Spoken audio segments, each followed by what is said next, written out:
नमस्कार. समृद्धीच रेसिपी मराठीमध्ये तुम्हा सर्वांचे मनापासून खूप खूप स्वागत आहे. तर आज आपण पाहणार आहोत अतिशय साध्या सोप्या पद्धतीने चवीला अप्रतिम अशी लागणारी सोयाबीन भुर्जी. चला तर मग रेसिपीला सुरुवात करूया. त्यासाठी व्हिडिओ स्किप न करता शेवटपर्यंत नक्की पहा.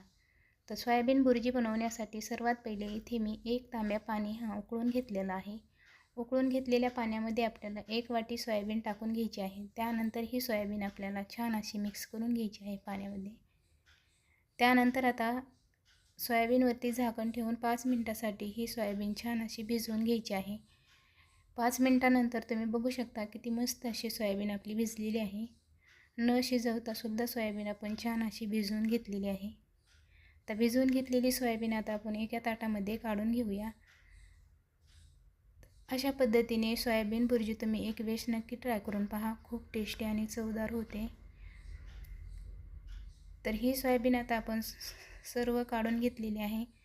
त्यानंतर आता त्यामध्ये आपल्याला 1 ग्लास पाणी टाकून छान अशी ही धुवून घ्यायची आहे. धुवून घेण्यासाठी इथे मी 1 ग्लास थंड पाण्याचा वापर केलेला आहे. थंड पाण्यामध्ये आपल्याला सोयाबीन छान अशी धुवून घेतलेली आहे.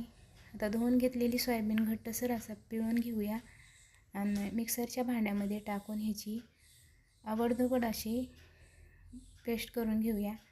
जास्त बारीक करायची नाही, अगदी आबडधोबड असं हे फिरवून घ्यायचं आहे. तर मिक्सरच्या भांड्यामध्ये पूर्णपणे ही सोयाबीन मी टाकून घेतलेली आहे आणि अशा पद्धतीने आता ह्याची आबडधोबड असं मिक्सरला फिरवून घेतलेलं आहे. त्यानंतर आता आपण हे फोडणी देण्यासाठी गॅसवरती कढई ठेवलेली आहे. कढई छान अशी गरम झालेली आहे. त्यामध्ये आता आपल्याला आवश्यकतेनुसार तेल टाकायचं आहे. तर इथे मी 1.5 पळी तेल टाकून घेतलेलं आहे. तेल चांगलं गरम झालं की त्यामध्ये जिरे मोहरी टाकायची आहे. जिरे मोहरी चांगली तडतडली की त्यानंतर आपल्याला त्यामध्ये 2 कांदे बारीक असे कट करून घेतलेले टाकायचे आहेत. कांदा तेलामध्ये छान असा मिक्स करून घ्यायचा आहे. कांदा आपल्याला सोनेरी रंगावरती छान असा परतून घ्यायचा आहे. कांदा चांगला परतून झाला की त्यामध्ये आपल्याला 1 चमचा लसूण पेस्ट टाकायची आहे. लसूण पेस्टसुद्धा मी अशी आवडधोबड अशी कुटून घेतलेली आहे.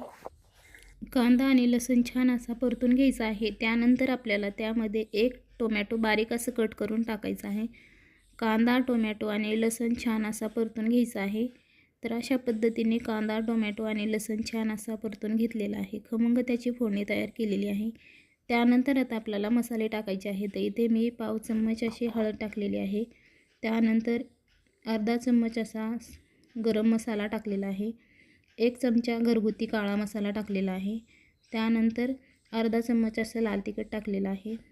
त्यानंतर अर्धा चम्मच धना पावडर टाकलेला आहे. सर्व मसाले आपण टाकून झालेले आहेत. तिखटाचं प्रमाण तुम्ही तुमच्या आवडीप्रमाणे त्यामध्ये ॲड करून घेऊ शकता. तर त्यानंतर आता चवीनुसार मीठ टाकून घ्यायचं आहे. मसाले छान असे परतून झालेले आहेत. हे सर्व मीठ टाकून छान असं मिक्स करून घ्यायचं आहे. त्यानंतर आता आपल्याला सोयाबीन घेतलेली ती टाकायची आहे. सोयाबीन टाकून छान असं परतून घ्यायचं आहे. तर अशा पद्धतीने सोयाबीन छान अशी मिक्स करून घेतल्यानंतर तुम्ही बघू शकता एकदम छान आपली सोयाबीन भुर्जी अशी तयार झालेली आहे. ही सोयाबीन भुर्जी अगदी 2 मिनिटासाठी मस्त अशी परतून घ्यायची आहे. त्यानंतर आता आपल्याला त्यावरती एकदम बारीक अशी कट करून घेतलेली कोथिंबीर टाकायची आहे. कोथिंबीर टाकून छान अशी मिक्स करून घेणार आहोत. त्यानंतर तर तुम्ही बघू शकता मस्त अशी आपली सोयाबीन भुर्जी तयार झालेली आहे. ही सोयाबीन भुर्जी अंडा भुर्जीपेक्षाही चवीला अप्रतिम अशी लागते. तुम्ही पण एक वेळेस नक्की ट्राय करून पहा. रेसिपी आवडली तर लाईक, शेअर आणि सबस्क्राईब करायला विसरू नका. सोयाबीन भुर्जी तुम्ही भाकरीसोबत, चपातीसोबतही खाऊ शकता. तसेच पूर्ण व्हिडिओ पाहिल्याबद्दल धन्यवाद. पुन्हा भेटूया अशाच एका साध्या आणि सोप्या रेसिपी